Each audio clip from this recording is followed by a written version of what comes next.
एक गरीब आदमी बद्दू, रात के वक्त वो कहीं बेचारा सुबह से चला था, मदीने पहुंचते उसे रात हो गई। उसने डरते हुए ना खैमा ही बाहर लगा लिया। जहां रात हुई ना, आधी रात को 1-2 बजे समझ ले पहुंचा मदीने, तो उसने बाहर ने खैमा लगा लिया। बीवी उसकी उम्मीद से थी, बच्चे की विलादत का वक्त करीब आ गया, बीमार हो गई, उसने खैमा लगाया।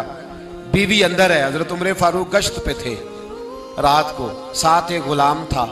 हजरत उमर फारूक रज़ी अल्लाह ताला अन्हु कहने लगे वो आग जल रही है थोड़ी सी, पता करो कौन है। तो आपका गुलाम पता करने गया तो बद्दू ने डांट दिया, कहने लगे जाओ तुम्हें क्यों बताऊं। हजरत उमर खुद गए, कहने लगे मुसाफिर भाई बता तो सही। कहने लगा जी छोड़े, मैं आपको क्यों बताऊं, मैं कौन हूं, कैसे आया हूं। फरमाया खैमे के अंदर से कराहने की आवाज आती, कोई दर्द से चीख रहा है, बता हमें बात क्या है। कहने लगा जी मैं फलां बस्ती फलां इलाके का एक गरीब हूँ, अमीरुल मोमिनीन उमर फारूक से मिलने आया हूँ, और रात हो गई है तो यहाँ खैमा लगाया है, सुबह मैं उनसे मिल के चला जाऊंगा।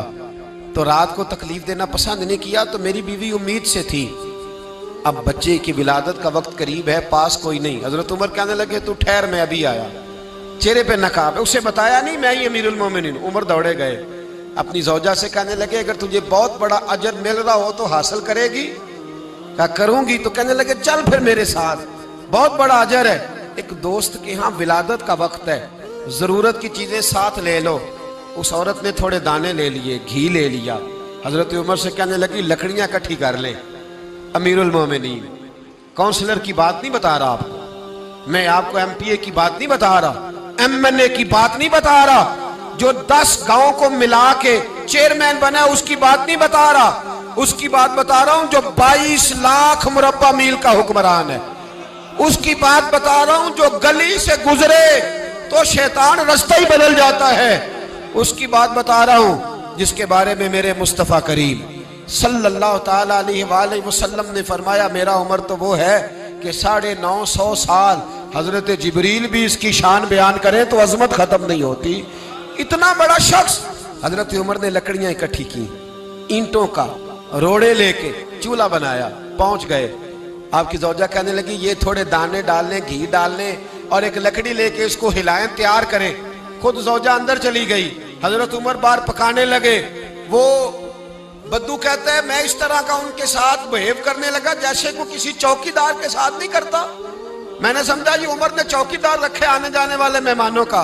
मैं कभी पानी का प्याला मांगता, कभी कोई बात, उमर दौड़े जाते, कभी पानी लाते। ओ मुसलमानों, ओ मेरे रसूल के गुलाम अजीजो, हजरत उमर फारूक।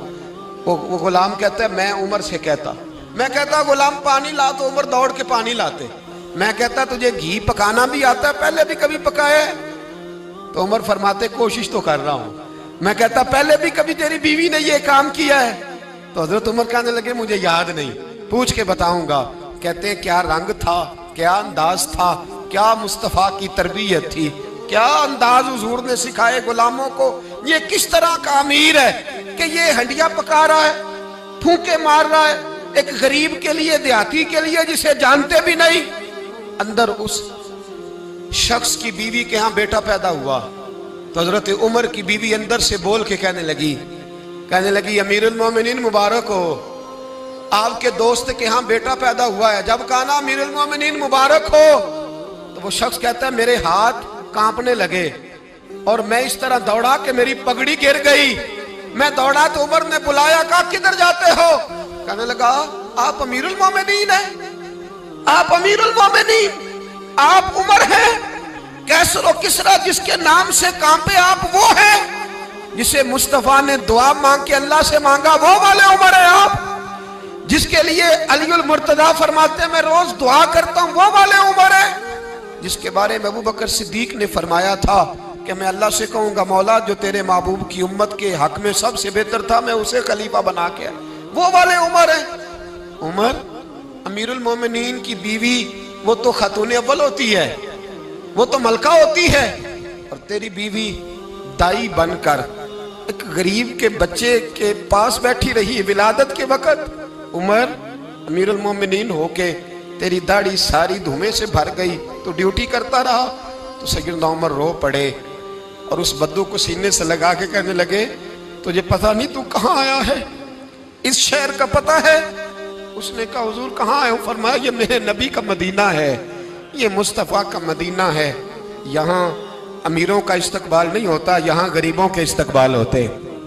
यहाँ हुजूर ने इस स्टेट पे मेरे रसूल पाक ने वो वाला रंग दिया है कि अब गरीब सार उठा के जीने लगे हैं, अब मजदूरों को इज्जतें मिलने लगी हैं, अब यतीमों ने सार उठा लिया है कि हमारा कोई सुनने वाला